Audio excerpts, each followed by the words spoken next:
Any update, ma'am, with regards dun sa isang state party ng ICC na willing daw mag-adopt kay FPRD na any case mag-grant yung request for interim release? And any update po dun sa request for interim release ng Defense Council? Oo, yung request for interim release ay nasubmit na ng Defense Council ni dating Pangulong Rodrigo Duterte. Nakalagay yon sa website ng ICC, accessible yon sa ating lahat at makikita natin doon kung ano ang mga pinagbasehan ng request for interim release, ano yung mga justification at explanations ng defense team ni dating Pangulong Duterte sa interim release. Merong mga redacted portions doon dahil naisip ng defense team na kailangan maging confidential yung ibang impormasyon doon. Pero yun ay available naman sa prosecutors, sa judges, and ang pagkakaalam ko, available din siya doon sa representatives ng mga biktima. Yun lang yung, kung ano yung nalalaman natin lahat sa publiko, yun lang din yung maibigay ko sa inyo na information. Yung iba pa ay kailangan tanungin at sagutin na ni Attorney Nicholas Kaufman.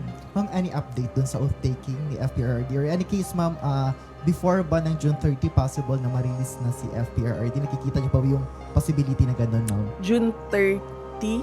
Apo. Wala kasing binigay na timeline. Walang binigay na timeline yung lawyer.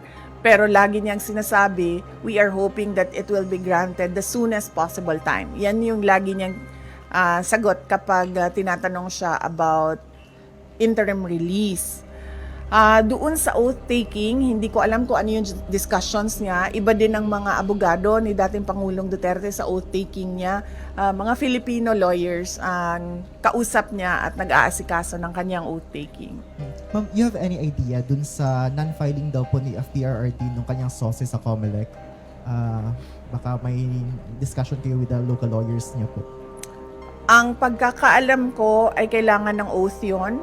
At hindi sila ata makapag-file kasi walang oath. So, ang ginawa ng lawyer ni dating Pangulong Duterte ay nagrepresenta siya para kay dating Pangulong Duterte doon sa COMELEC. VP, good afternoon po. Doon po sa case po ni FPRD, alam mo ba natin, ma'am, kung nag-file na po ng motion to respond ang prosecution with regards po doon sa request po ni former president po ng interim release? Alam ko po ba, ma'am? Hindi ko po alam, ma'am, kung sumagot na po ang prosecution, no? Pero sigurado po ako malalaman natin yung sagot ng prosecution dahil public po yung filing ng request at sigurado po public din yung sagot ng prosecutors. Follow up po, ano po ang reaction po natin dun po sa request po ni FPRD with regards to the interim release? Ang sa akin lang naman is makakabuti talaga sa kanya yon, ma'am, dahil 80 years old na siya at hindi lahat ng pangangailangan ng 80 years old ay nabibigay ng ICC detention unit dahil siya din ang kauna-unahang ICC detainee na gano'n ang edad na medyo hindi lang siya senior, super senior na siguro ang tawag sa kanya, ma'am, dahil 80 years old na siya. So, mas maigi siguro na meron siyang interim release wherein meron din siyang available na mga nurses and caregivers na mag-assist sa kanya. Last question po, Ma'am BP. Meron ho kasing lumabas na parang statement o balita quoting FPRD na parang hindi siya interesado dun sa oath-taking o yung gagampanan yung kanyang role bilang mayor ng ano. Nag-react po si Attorney Conti, sinabi po niya hindi daw po siya naniniwala na hindi interesado si Pangulong Duterte na umupo bilang, ano pong masasabi po natin dyan, ma'am, sa comment ni Attorney Conti?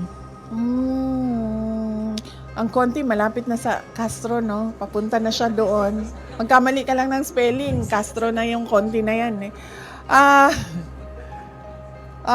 Hindi ko alam ma'am bakit hindi siya naniniwala, pero kasi hanggang ngayon wala pang oath si dating Pangulong Duterte, no? So hindi pa namin alam dito sa Davao City kung mag-oath ba ang pinili namin na mayor ng Davao City. So on that note, yun lang ang pinagbabasehan namin. Sa ngayon, hindi siya uupo kasi wala pa siyang oath. Antayin natin siguro until June 30 kung may oath o wala si dating Pangulong Duterte.